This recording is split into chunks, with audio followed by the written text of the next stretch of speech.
마음이 무너질 때, 설명할 수 없는 외로움이 밀려올 때, 문득 나는 누구인가라는 질문이 떠오릅니다.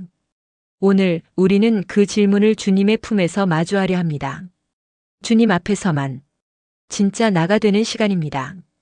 제1부 주님 앞에서만 진짜 나일 수 있다. 1장 나는 누구입니까? 나는 누구입니까? 사람들은 나를 부릅니다. 이름으로, 직함으로, 가족의 역할로 부릅니다. 하지만 그 이름들이 정말 나를 말해줄 수 있을까요?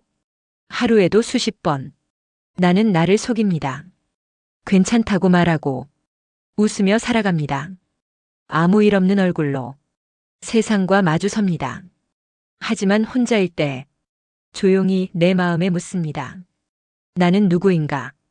이 모든 외로움은 어디에서 왔는가? 사람들은 말합니다. 너는 괜찮아. 잘하고 있어. 넌 참 강한 사람이야. 그 말이 위로가 되기보단 부담이 됩니다. 나는 그렇게 살고 싶지 않았습니다. 진짜 나는 지금 이 순간 울고 있는 나일 수 있습니다. 내 마음에 숨어 있는 그 연약함을 하나님만이 아십니다. 내가 누구인지, 어디에서 무너졌는지, 무엇 때문에 눈물을 흘리는지. 사람들은 나를 오해합니다. 가까운 사람일수록 내 진심을 모릅니다. 하지만 주님은 한 번도 나를 오해하신 적 없습니다. 그것이 내가 하나님을 찾는 이유입니다. 2장 가면을 벗는다는 것. 우리는 매일 가면을 씁니다. 회사에서는 웃는 얼굴을 하고, 가정에서는 무언가를 책임지는 얼굴을 하고, 교회에서는 믿음 좋은 성도의 얼굴을 합니다. 하지만 그 모든 얼굴은 내 진짜 얼굴이 아닙니다. 나는 그렇게 강하지 않습니다. 나는 그렇게 완벽하지 않습니다. 그래서 더 외롭습니다. 누구에게도 내 진짜 얼굴을 보여주지 못하기에 사람들은 나를 잘 안다고 말하지만 정작 나는 한 번도 진짜 나를 보여준 적이 없습니다. 주님 앞에서만 나는 가면을 벗습니다. 숨기지 않아도 되는 유일한 곳, 연약함이 죄가 되지 않는 유일한 공간, 주님의 품은 있는 그대로의 나를 받아주는 유일한 품입니다. 가면을 벗는다는 건 용기입니다. 사랑 없이는 벗을 수 없는 것입니다. 그 사랑이 하나님께 있습니다. 주님의 시선은 정죄하지 않습니다. 주님의 손은 내 어깨를 감싸 안습니다. 나는 주님 앞에서 비로소 진짜가 됩니다. 3장 아무도 모르는 나의 마음. 사람들은 말합니다. 힘내. 괜찮아질 거야. 이 또한 지나갈 거야. 좋은 말입니다. 하지만 내 마음에는 들어오지 않습니다. 왜냐하면 그들은 내 마음을 모릅니다. 밤이 되면 이불 속에서 울고, 아침이면 웃는 얼굴로 출근합니다. 하루 종일 마음속에는 사라지지 않는 먹구름이 있습니다. 왜 살아야 하는지, 왜 이토록 외로운지, 나도 모를 질문들이 가슴속에 가득합니다. 기도를 해도 눈물이 먼저 납니다. 말이 나오지 않습니다. 그런 나를 주님은 기다리십니다. 아무 말 없어도 내 마음을 아시는 분, 내가 울 때 같이 울어주시는 분, 그분이 하나님이십니다. 세상이 나를 몰라도 주님은 아십니다. 세상이 외면해도 주님은 등을 돌리지 않으십니다. 그것만으로 나는 오늘을 견딜 수 있습니다. 4장 고요한 주님의 시선. 하나님은 크게 말하지 않으십니다. 소리 지르지 않으십니다. 아무 말 없이 내 곁에 계십니다. 우리는 답을 원합니다. 빠르게, 정확하게, 확실하게. 하지만 주님의 방식은 고요함입니다. 말없이 바라보시는 그 시선 안에 사랑이 있습니다. 기도했는데 아무 응답이 없을 때 주님은 침묵하시는 것이 아니라 곁에 계시는 것입니다. 말보다 존재로 나와 함께 하시는 분. 그것이 주님의 사랑입니다. 가끔은 주님이 안 계신 것 같을 때가 있습니다. 그럴 때 우리는 더 절망합니다. 하지만 그 침묵 속에도 주님의 손길은 멈추지 않습니다. 그 고요함이 나를 변화시킵니다. 그 시선이 나를 다시 세웁니다. 믿음은 주님의 말씀이 들릴 때보다 그분의 고요함을 견딜 때 자랍니다. 5장. 눈물은 주님께로 향하는 길. 눈물이 많아진 시절입니다. 어떤 날은 이유도 모른 채 울고, 어떤 날은 마음이 무너져 울고, 울 수 있는 건 아직 희망이 있기 때문입니다. 세상은 눈물을 약하다고 합니다. 하지만 주님은 그 눈물을 기도라고 부르십니다. 우리는 말이 부족합니다. 어떤 감정은 표현할 단어가 없습니다. 그럴 때 눈물이 대신 말해줍니다. 주님은 그 눈물을 들으십니다. 마치 언어처럼, 마치 노래처럼 우리의 마음을 받으십니다. 눈물은 진짜 내가 드러나는 시간입니다. 위선도 가식도 그 순간은 모두 사라집니다. 그리고 남는 것, 그게 바로 나입니다. 주님 앞에서 눈물을 흘릴 수 있다는 것, 그 자체가 은혜입니다. 6장. 바닥에서 만나는 하나님. 우리는 모두 한 번쯤은 무너집니다. 가족의 말 한마디에 인생이 흔들리고 돈이 없다는 이유로 존재가 부정당합니다. 가장 열심히 살았을 때 가장 많은 눈물을 흘리게 됩니다. 가장 믿었던 사람이 가장 깊은 상처를 남깁니다. 그렇게 바닥을 칩니다. 이제 끝났다고 생각될 때 사실은 하나님이 시작하시는 때입니다. 인간의 끝은 하나님의 시작입니다. 우리가 모든 걸 내려놓고 주님밖에 남지 않았을 때 비로소 진짜 만남이 시작됩니다. 그 바닥에서 하나님은 말씀하십니다. 너는 나의 자녀야. 나는 너를 포기하지 않아. 사람은 버릴 수 있지만 하나님은 결코 우리를 포기하지 않으십니다. 7장. 사랑받고 싶다는 고백. 나는 사랑받고 싶습니다. 이 말이 왜 이렇게 부끄러운 걸까요? 왜 이렇게 입 밖으로 꺼내기 어려운 걸까요? 사랑을 받는다는 건 허락을 받는 일입니다. 있는 그대로의 나를 괜찮다고 말해주는 일입니다. 하지만 세상은 조건을 겁니다. 성과를 내야 하고, 예쁘게 보여야 하고, 강해 보여야 합니다. 나는 그렇게 사랑을 잃어버렸습니다. 사랑받을 자격이 없다고 스스로 판단했습니다. 그런 나에게 주님은 말씀하십니다. 너는 사랑받기 위해 지음받았단다. 내가 널 만든 건 사랑하기 위해서란다. 그 말 한마디에 내 마음이 녹습니다. 이제야 누군가의 사랑을 받아들일 준비가 됩니다. 사랑받고 싶다는 고백, 이제는 주님 앞에서 숨기지 않겠습니다. 8장. 외로움 속에서도 동행하시는 주님. 외로움은 갑자기 찾아옵니다. 사람들 틈에 있어도 외로울 수 있습니다. 가족이 옆에 있어도 마음은 비어 있을 수 있습니다. 그 외로움은 내가 나를 잃어버렸다는 신호입니다. 그런 날엔 기도도 안 나옵니다. 그냥 가만히 하늘을 바라보는 것밖에 할 수 있는 게 없습니다. 그 순간 주님은 내 옆에 조용히 앉아 계십니다. 말없이 내 외로움을 함께 앉아주는 분. 주님은 멀리 계시지 않습니다. 외로움 속에서 가장 가까운 분은 주님이십니다. 나는 이제 외롭다고 말해도 괜찮습니다. 왜냐하면 그 외로움을 통해 주님을 더 깊이 만났기 때문입니다. 9장. 있는 그대로의 나. 나는 바뀌고 싶었습니다. 조금 더 착해지고, 조금 더 인내하고, 조금 더 웃고 싶었습니다.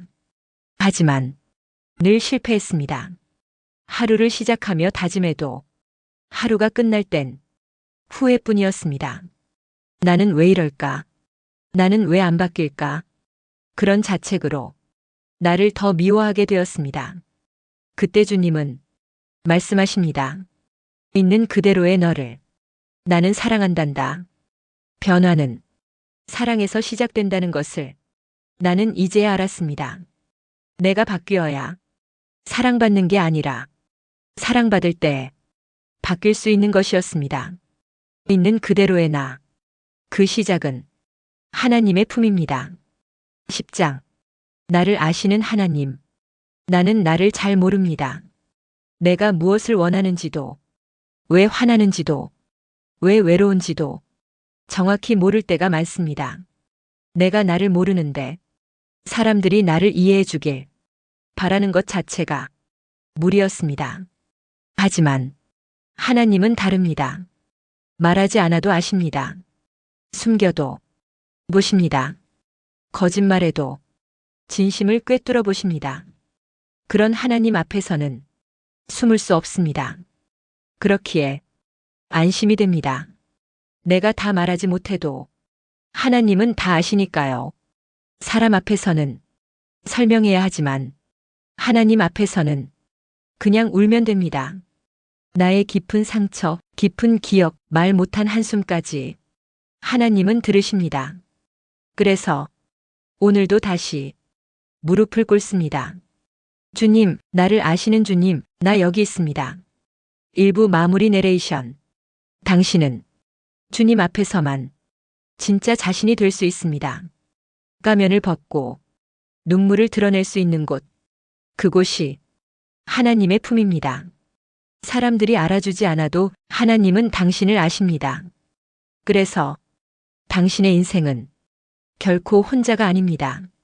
제2부에서는 하나님이 침묵하실 때 우리는 무엇을 해야 하는가? 라는 주제로 하나님의 응답이 없을 때 겪는 신앙의 침묵기와 그 시간을 통과하는 법에 대해 함께 나눕니다. 제2부. 하나님이 침묵하실 때 우리는 무엇을 해야 하는가? 1장. 침묵은 부재가 아니다. 기도했는데 아무 일도 일어나지 않습니다. 더 기도했는데 오히려 상황은 더 나빠졌습니다. 하나님이 내 기도를 듣고 계신 건지 의심이 들기 시작합니다. 하지만 우리가 느끼는 침묵은 하나님의 부재가 아닙니다. 주님은 늘 곁에 계십니다. 우리가 느끼지 못할 뿐입니다. 마치 밤하늘의 별이 낮에는 안 보이는 것처럼 하나님도 때로는 가려져 있을 뿐입니다. 침묵 속에서 하나님은 우리를 시험하시는 것이 아니라 훈련하고 계시는 겁니다.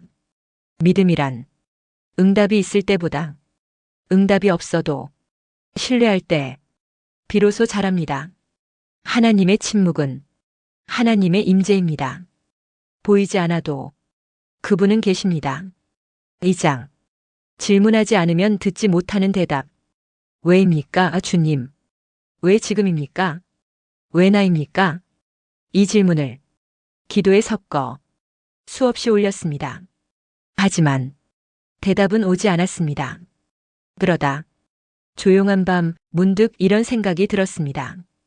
혹시 내 질문이 하나님의 대답을 막고 있었던 건 아닐까? 하나님은 이미 말씀하셨는데 내가 듣고 싶은 답만 찾고 있었던 건 아닐까? 질문은 믿음 없는 자의 것이 아니라 믿음이 있는 자의 용기입니다. 질문하지 않으면 침묵도 그저 무시로 들릴 수 있습니다. 하지만 질문하면 그 침묵 속에서 하나님의 마음이 조금씩 들리기 시작합니다. 지금도 하나님은 말하고 계십니다. 내가 묻기 시작할 때 그분의 음성은 비로소 들려옵니다. 3장. 침묵의 시간은 성장의 시간. 꽃은 땅 속에서 자랄 때 소리를 내지 않습니다. 열매도 익어갈수록 말이 없습니다. 하나님은 우리를 성장시키실 때 침묵하십니다. 그분은 우리에게 시간을 주십니다. 눈물이 마를 때까지, 걸음이 단단해질 때까지. 신앙은 하루아침에 자라지 않습니다. 침묵 속에서 뿌리를 내리는 시간입니다. 하나님이 아무 말도 하지 않으실 때 우리는 그 침묵을 의심으로 채울 수도 있지만 기도로 채울 수도 있습니다. 기도하면서 우는 시간, 그건 멈춘 게 아닙니다. 그건 하나님과 더 가까워지는 과정입니다. 성장은 소리 없이 옵니다. 하나님은 지금도 조용히 우리를 키우고 계십니다. 4장. 기다림은 고통이 아니다. 기다림은 힘든 일입니다. 누구도 기다리는 걸 좋아하지 않습니다. 특히 하나님의 응답을 기다리는 일은 더욱 그렇습니다. 하지만 하나님을 기다리는 시간은 헛된 시간이 아닙니다. 고통이 아니라 기회입니다. 내 마음을 돌아볼 수 있는 기회, 내 안에 있던 욕심을 하나씩 내려놓을 수 있는 시간입니다. 기다림 속에서 믿음은 자라납니다. 조급했던 마음은 조용히 가라앉고 하나님을 바라보는 눈이 다시 열립니다. 하나님은 우리가 기다릴 때 우리의 내면을 만지십니다. 그래서 기다림은 고통이 아니라 사랑입니다. 하나님은 가장 좋은 때를 가장 정확히 알고 계십니다. 그분은 절대 늦지 않습니다. 5장. 하나님의 시간은 다르다. 나는 지금 당장 응답받고 싶었습니다. 내일도 아니고 다음 주도 아니고 바로 지금 이 순간이었습니다. 하지만 하나님은 서두르지 않으십니다. 하나님의 시계는 우리의 시계와 다르게 움직입니다. 내겐 너무 늦은 것 같아도 하나님께는 정확한 시간입니다. 우리는 기다림을 실패라 생각하지만 하나님은 기다림 속에 계획을 숨겨두십니다. 더딘 것처럼 보여도 그 안에는 놀라운 질서가 있습니다. 우리는 조급하고 하나님은 완전하십니다. 그래서 하나님의 시간은 우리의 시간보다 항상 옳습니다. 믿음을 가지고 하나님의 시간에 나를 맡깁니다. 6장. 하나님의 뜻은 항상 옳다. 나는 내 뜻이 옳다고 확신했습니다. 이 길이 맞다고 기도로 정당화했고 내가 원하는 것을 하나님의 뜻이라 믿었습니다. 하지만 시간이 지나 뒤돌아보면 그 길이 내 욕심이었다는 걸 알게 됩니다. 하나님의 뜻은 늘 나의 뜻과 같지는 않았습니다. 하지만 항상 옳았습니다. 항상 선했습니다. 항상 나를 살렸습니다. 순간의 실망은 오래 남지 않았고 하나님의 결정은 결국 평안이 되었습니다. 그때는 몰랐지만 지금은 알겠습니다. 하나님은 내 삶의 주인이시며 그분의 뜻은 나보다 더 깊고 더 넓고 더 정확합니다. 이제는 내 뜻을 내려놓고 그분의 뜻을 신뢰합니다. 7장. 침묵 속에서 발견한 감사. 하나님이 아무 말씀도 안 하시는 시간. 그 시간 속에서 나는 감사를 잊었습니다. 왜 내 기도는 응답되지 않는지, 왜 남들은 잘 되는데 나는 여전히 같은 자리에 있는지 불평만 가득했습니다. 그러다 문득 돌아보았습니다. 침묵하는 그 시간에도 숨을 쉴 수 있었고 밥을 먹을 수 있었고 사랑하는 사람들과 같이 있을 수 있었습니다. 하나님은 말씀하시지 않아도 계속해서 나를 살피고 계셨습니다. 그걸 모르고 감사하지 않았던 내가 부끄러웠습니다. 이제는 하나님의 침묵도 감사합니다. 그 침묵이 나를 더 깊이 주님께 붙잡게 했으니까요. 감사는 응답 후에 오는 게 아니라 침묵 속에서도 할 수 있는 것입니다. 8장. 조용히 걷는 법을 배운다. 처음엔 큰 소리로 기도했습니다. 눈물도 쏟아내고 절박하게 외쳤습니다. 하지만 아무 대답이 없자 목소리가 줄어들었습니다. 그러다 어느 날 입을 닫고 마음을 열기 시작했습니다. 하나님의 침묵은 내 기도의 소리를 조용히 가라앉게 했습니다. 그 조용함 속에서 나는 걸었습니다. 말보다 묵상이 앞서는 길이었습니다. 누구에게도 설명하지 않고 그저 주님 앞에서 한 걸음씩 내딛는 법, 조용히 걷는 법을 하나님은 침묵으로 가르치셨습니다. 신앙은 소리보다 태도의 문제임을 그제야 알았습니다. 소리 없는 기도, 말 없는 순종, 그게 진짜 믿음입니다. 9장. 침묵이 가르쳐준 순종. 하나님이 말씀하지 않으셨을 때 나는 내 뜻대로 하려고 했습니다. 그 순간마다 길을 잃었고 상처를 입었습니다. 하나님의 침묵은 내 자유의지를 시험한 것이 아니라 내 순종을 초대한 것이었습니다. 내가 아무것도 들리지 않을 때도 나를 신뢰할 수 있겠니? 그 질문 앞에서 나는 고개를 숙였습니다. 순종은 감정이 아니라 결단입니다. 하나님의 응답이 없어도 그분을 믿겠다는 결단. 그 침묵이 나를 주저앉게 하지 않고 무릎 꿇게 했습니다. 무릎 꿇은 그 자리에서 비로소 순종이 시작되었습니다. 내 뜻을 꺾고 그분의 뜻을 택하는 것. 침묵 속에서 나는 믿음을 배웠습니다. 10장. 침묵은 사랑이다. 마지막으로 나는 알게 되었습니다. 하나님의 침묵이 벌이 아니라 사랑이라는 것을. 부모는 아이에게 스스로 걷게 하려고 손을 잠시 놓기도 합니다. 그 순간 아이에게는 두려움이겠지만 부모에게는 신뢰의 표시입니다. 하나님도 그렇게 우리를 자라게 하십니다. 당장 도와주지 않으셔도 멀리 계신 게 아닙니다. 우리를 믿고 계십니다. 우리가 이길 수 있다고 확신하고 계십니다. 그 사랑은 더 깊고 더 단단한 사랑입니다. 하나님의 침묵은 우리를 더 크게 품기 위한 침묵입니다.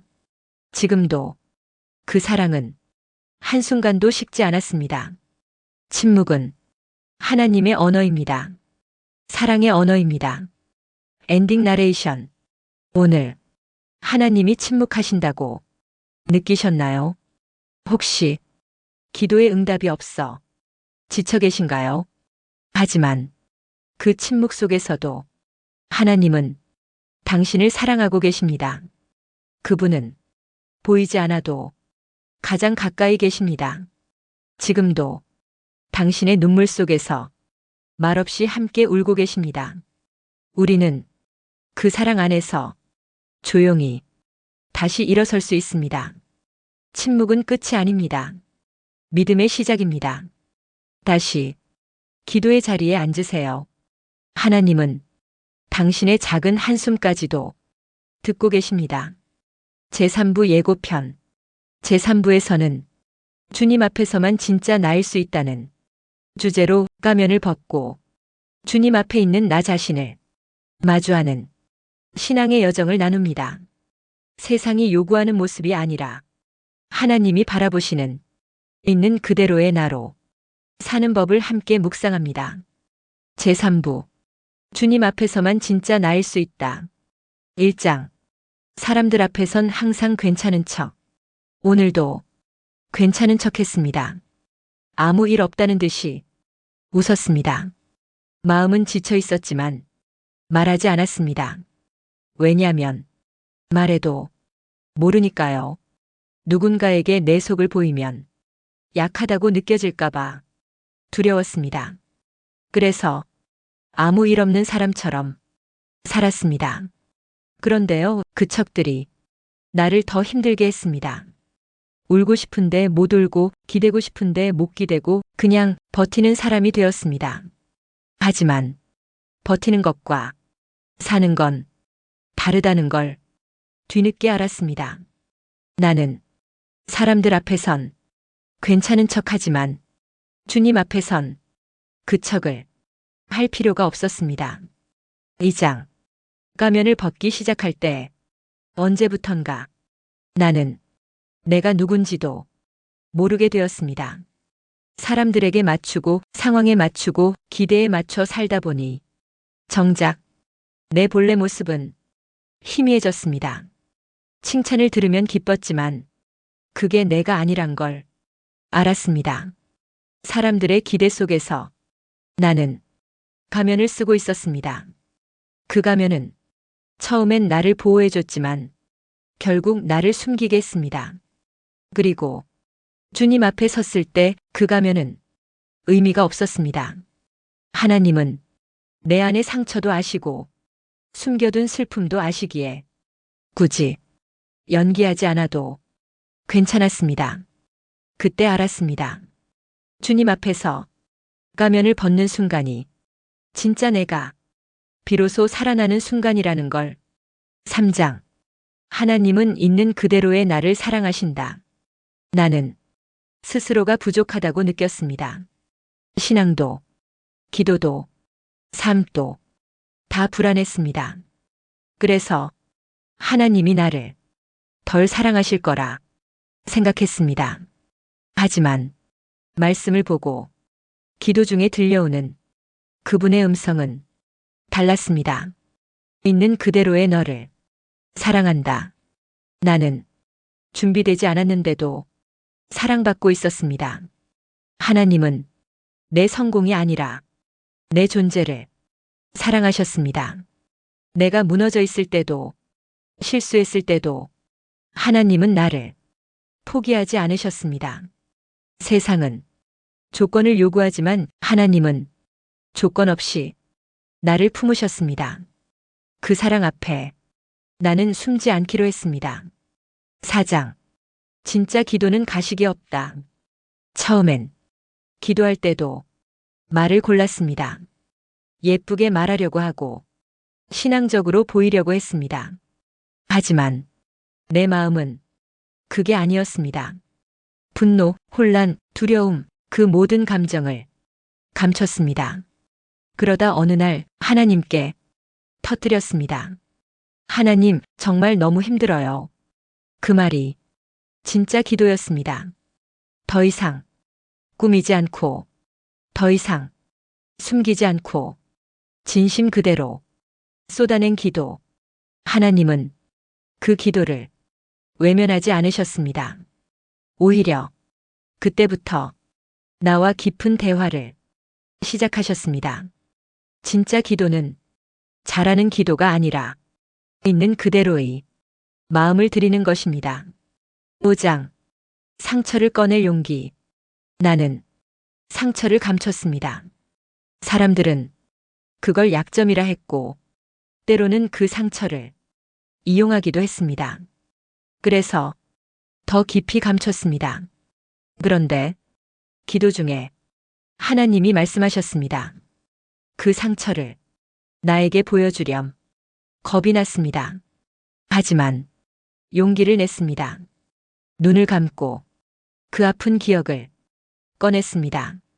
그 기억 속에 하나님이 함께 계셨다는 걸 처음 알았습니다. 그분은 내가 상처받을 때 멀리 계신 게 아니었습니다. 그 순간에도 함께 울고 계셨습니다. 그래서 상처는 수치가 아니라 회복의 시작이 됩니다. 하나님 앞에서는 상처조차 치유의 문이 됩니다. 6장. 진짜 나로 살아간다는 것. 세상은 말합니다. 성공해야 한다. 더 나아져야 한다. 더 보여줘야 한다. 하지만 그 길을 가면서 나는 점점 나를 잃었습니다. 늘 비교하고, 늘 경쟁하고, 늘 눈치를 보며 살았습니다. 그러다 문득 이 질문이 떠올랐습니다. 내가 누구지? 그 질문을 들고 기도의 자리에 앉았습니다. 그리고 하나님께서 말씀하셨습니다. 너는 나의 사랑하는 자녀야. 성공하지 않아도 내가 기뻐하는 존재야. 그 순간 벗겨졌습니다. 불안, 욕심, 자격지심이 진짜 나는 있는 그대로 하나님께 사랑받는 사람. 이제는 나를 꾸미지 않아도 주님 앞에서는 괜찮습니다. 세상은 몰라도 하나님은 내 이름을 알고 계시니까요. 7장. 하나님 앞에서는 울 수 있다. 사람들 앞에선 눈물을 참았습니다. 약해 보일까봐, 무너질까봐 애써 참았습니다. 하지만 그 눈물은 마음속 깊은 곳에 고여 있었습니다. 어느 날 기도 중에 나도 모르게 터졌습니다. 주체할 수 없이 흘렀습니다. 그 눈물을 하나님은 그저 받아주셨습니다. 책망도 질문도 하지 않으셨습니다. 그저 조용히 곁에 계셨습니다. 그 순간 알았습니다. 하나님은 우는 자와 함께 우시는 분이라는 걸.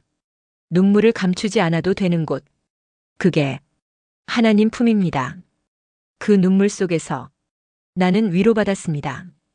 진짜 위로는 말이 아니라 함께 흘려주는 눈물에서 시작됩니다. 8장. 나의 연약함이 주님을 만나게 한다. 나는 강해지려 했습니다. 누가 뭐래도 버틸 수 있다고 말하고 싶었습니다. 하지만 그 말은 거짓이었습니다. 나는 약했습니다. 자주 넘어졌고 흔들렸고 포기하고 싶었습니다. 그 연약함을 하나님께 드렸을 때 그분은 이렇게 말씀하셨습니다. 내 능력은 약한 데서 온전하여진다. 세상은 강한 자를 선택하지만 하나님은 약한 자를 들어 사용하십니다. 나는 연약하기에 하나님의 능력을 더 깊이 경험했습니다. 나의 연약함이 하나님을 의지하게 했고 그 의지가 나를 살게 했습니다. 약한 것이 부끄러운 게 아니라는 걸 하나님 앞에서 처음으로 알았습니다. 9장. 주님이 아시는 나. 사람들은 내 외모를 보고 직업을 보고 성공을 보고 나를 판단합니다. 그 안에 진짜 나는 없습니다. 주님은 내가 무너질 때도 같이 계셨고 내가 잘못했을 때도 포기하지 않으셨고 아무도 모르는 눈물의 밤도 다 아셨습니다. 그분은 내 진짜 이야기를 아십니다. 그래서 나는 그분 앞에서 숨지 않아도 됩니다. 있는 그대로의 나를 아시는 분, 나보다 나를 더 잘 아시는 분, 그분이 나를 사랑하십니다. 그 사랑 앞에서 나는 조금씩 진짜 나로 돌아옵니다. 10장. 주님 앞에서 사는 살. 이제는 세상이 주는 역할 말고 하나님이 부르신 진짜 나로 살고 싶습니다. 세상이 원하는 기준이 아니라 하나님이 기뻐하시는 살. 그것은 남들보다 잘 사는 것이 아니라 하나님과 함께 사는 것입니다. 기도하며 정직하게 살고 작아도 진실하게 걸어가는 것. 그 삶이 진짜 나의 길입니다. 더는 사람들의 시선에 휘둘리지 않고 주님의 시선을 따라 살아갑니다. 주님 앞에 숨지 않고 진심으로 살겠습니다. 그 앞에서는 작아도 괜찮고 느려도 괜찮고 흔들려도 괜찮습니다. 왜냐하면 그분은 나를 끝까지 사랑하시기 때문입니다. 진짜 나는 주님 안에 있을 때 비로소 살아납니다. 엔딩 나레이션. 오늘 당신도 지치고 무너지고 숨기고 있진 않으신가요? 주님은 그 모든 마음을 다 알고 계십니다. 그리고 지금 말씀하십니다. 있는 그대로 내게 오너라. 당신의 눈물도 상처도 두려움도 그분 앞에서는 괜찮습니다. 그분은 숨기지 않는 기도를 기뻐하시고 가식 없는 마음을 기억하십니다. 오늘 다시 진짜 나로 주님 앞에 서봅시다. 그 순간 우리의 영혼은 자유를 얻습니다. 마무리 멘트. 이 세상은 끊임없이 우리에게 가짜 자아를 요구합니다. 하지만 주님은 있는 그대로의 당신을 사랑하십니다. 이제 당신도 더 이상 숨지 않아도 됩니다. 주님 앞에서는 진짜 당신으로 살 수 있습니다. 그 진심의 걸음 위에 하나님의 사랑이 늘 함께 하시기를 바랍니다.